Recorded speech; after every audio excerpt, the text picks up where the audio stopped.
आपण जाऊ.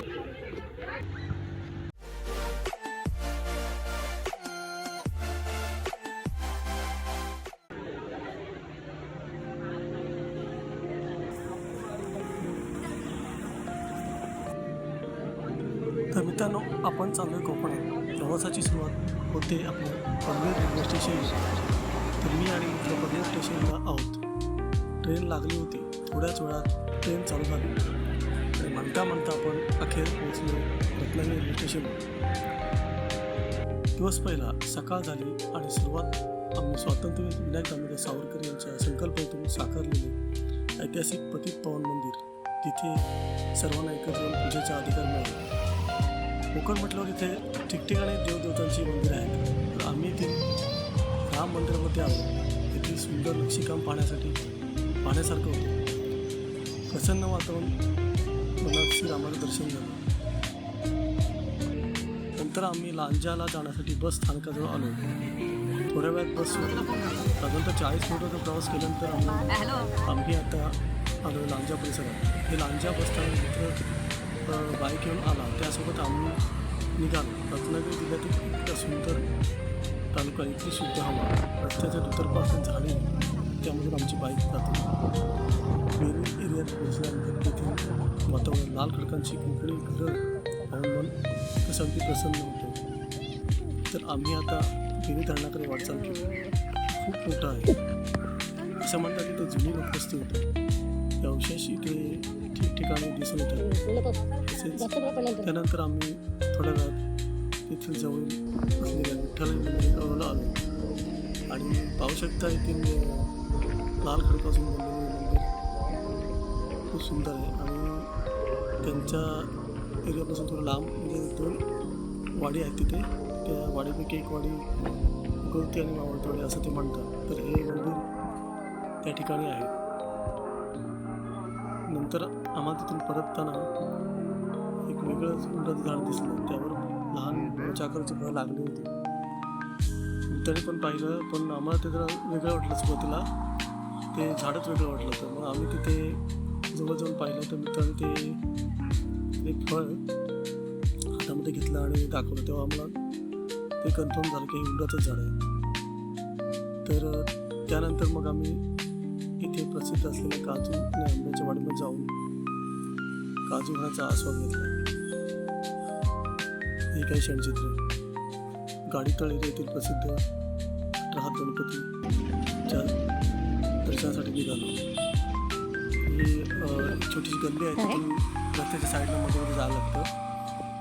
त्या थोड्या अंतरावर आहे ते खूप उंचावर आहे. थोडं मंदिरात प्रवेश केलं, बाप्पाचं दर्शन घेतलं, दर्शन झालं. रत्नागिरी ही क्रांतीवीरांची भूमी म्हणून स्वराज्य आम्हाला जन्मसिद्ध हक्क आहे आणि तो मिळवणारच. तशी श्रीयगर्जना करणारे लोकमान्य बाळ गंगाधर टिळक यांच्या जन्मस्थानी आले आहेत. आम्ही तिथे गेल्यानंतर गेट दिसला. त्या गेटद्वारे आम्ही आतमध्ये गेलो आणि तिथे गेल्यानंतर खूप जुन्या काळातल्या वस्तू आतमध्ये होत्या. त्यांच्या काळातील ती लेखणी वगैरे सर्व. पण आम्ही मागच्या दिशेने जे एक फोटो कॅप्चर केला घराचा, हे तुम्ही हे घर पाहू शकता. आणि त्यानंतर मग आम्ही तिथे प्राचीन दक्षिणमुखी हनुमान मंदिराजवळ आलो. सुंदर लाल खडकापासून बनलेले मंदिर पाहण्यासारखे होते. तिथे खूप प्रसिद्ध आहे असं म्हणतात. प्राचीन मंदिर आहे. इथे दर्शन घेतलं. मग त्यानंतर थोड्या वेळात आम्ही तिथल्याच पलीकडच्या एरियात स्वामी समर्थांचं मठ आहे तिथे आलो. स्वामींचं दर्शन घेतलं स्वामींचं. तर आता आपण आलो रत्नागिरीच्या ऐतिहासिक आणि मानाच्या अहिल्याबाईंच्या शाळेत. रत्नागिरीतील स्त्री शिक्षणाचा पाया मजबूत केला. आता ही शाळा बंद असते. बाजूने कंपाऊंड आहे आणि समोर काही दुकानं आहेत. आम्ही तिथे विचारपूस केली. त्याप्रमाणे ती शाळा बंद आहे असं समजलं.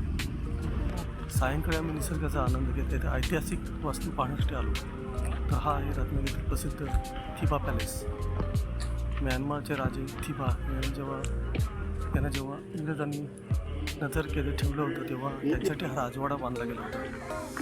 त्या राजवाड्यामध्ये आम्ही प्रवेश केला. तर तिथे आणि तेथील वस्तूंची पाहणी करत बाहेर आलो. बाहेर थोडा वेळ फिरलो मैदानामध्ये आणि तिथे काही थोडं शूट केलं. त्यानंतर दिवसभराच्या ह्या ऐतिहासिक सफरीनंतर आता वेळ आहे ते थोडं रिलॅक्स होण्याची. आपण आलो प्रसिद्ध मांडवी बीचवर. त्याला ब्लॅक सँड बीच असंही म्हणतात, जे काळ्यावळीचा समुद्र किनारा म्हणून ओळखलं जाते. इथल्या लाटांचा आवाज, पाहायला शिवून जाणारे पाणी आणि समुद्रात होणारा हा सुंदर सूर्यास्त. इथला कोकणातल्या संध्याकाळचे सुख आहे ते या जगात कुठेच नाही. तिथे सुंदर सूर्यास्ताचा आनंद घेतला आणि नंतर तिसऱ्या दिवशी आम्ही सकाळी बस स्थानकापाशी आलो. काही वेळात रत्नागिरी रेल्वे स्टेशनवर पोहोचलो. ॲक्च्युली ट्रेन खूप लेट होत्या. 5:30ची ट्रेन होती आमची, पण ती 1 तास लेट लागली आणि अशा प्रकारे आमचा प्रवास सुरू झाला. जो म्हणता ट्रेन लेट असल्यामुळे मला दुपारी काहीतरी 1:30 वाजले. पेन स्टेशनला यायला 1:30 वाजले. तर असा होता आमचा आजचा रत्नागिरी ट्रॅव्हल व्हिडिओ. तुम्हाला हा व्हिडिओ कसा वाटला मला कमेंट करून नक्की सांगा. व्हिडिओ आवडला असेल तर लाईक करा, शेअर करा आणि आपल्या चॅनलला सबस्क्राईब करा. पुन्हा भेटू अशाच एका नवीन प्रवासात. तोपर्यंत जय जिजाऊ, जय शिवराय. Thanks for watching.